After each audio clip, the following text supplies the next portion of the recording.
Hello everyone, my name is Cynthia Squires and I'm going to show you guys how to properly trim your rabbit's nails so that they don't have any problems with nicks or scratching. So the first things first, never use real nail clippers like human nail clippers. Dog clippers work great. These are the pair that I use. You can also find these at like Cal Ranch in like a rabbit grooming kit, and they also work pretty great. But for right now I'm just going to use these. So the easiest way is to be able to pick up your rabbit's foot. So you can see her front foot right here, and just put your finger on the bottom side of that toe, on the bottom side of her like foot pad, and spread them out. And then you should see there's a little part right here where the rabbit's nail starts to go from black to white, and you can see that little red bit right in there.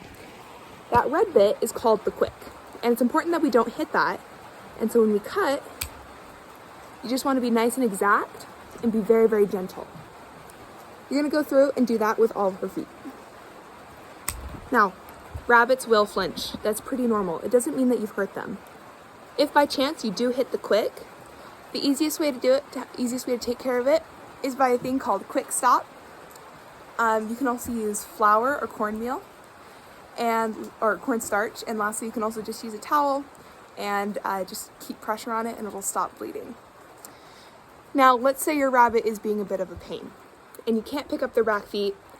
Like for this rabbit, I can never get her back feet, right? She always pulls them in.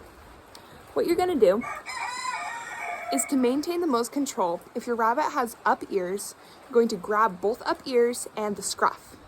The scruff is this part of skin right here. It's a little bit looser, it's a lot easier to grab, and it doesn't hurt the rabbit. You're going to grab both ears and the scruff. Now if your rabbit has down ears, like a lop, you're going to grab one ear and the scruff. This makes sure that your rabbit doesn't rotate while you're trimming the nails, and it keeps them nice and safe. Now that I've grabbed the ears and the scruff, I'm going to put my other hand on the butt, pull up to my chest, and lay down. Okay? Pretty easy. Now with this rabbit, I typically like to readjust just because she does better in a different position, like the position that I show her in, but for right now I'll just hold her.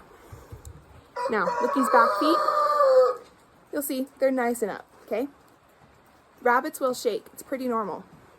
But the same thing, you're gonna go up to the nail and just gently trim, making sure that you don't hit the quick. Now, this can be a lot harder if your rabbit has black toenails, like mine. She has white toenails on the outside, however her toenail color, according to Arba, is black. If your rabbit's nails are pure black, like certain types of satins, they will be much harder to trim. And so the best way to gauge it is to look at where the nail just barely comes out of the fur, and you want to trim it just a tiny bit shorter than that. Again, if you hit the quick, just make sure to stop the bleeding quick. I hope this helps, and I hope that you guys have an awesome time trimming your rabbit's nails.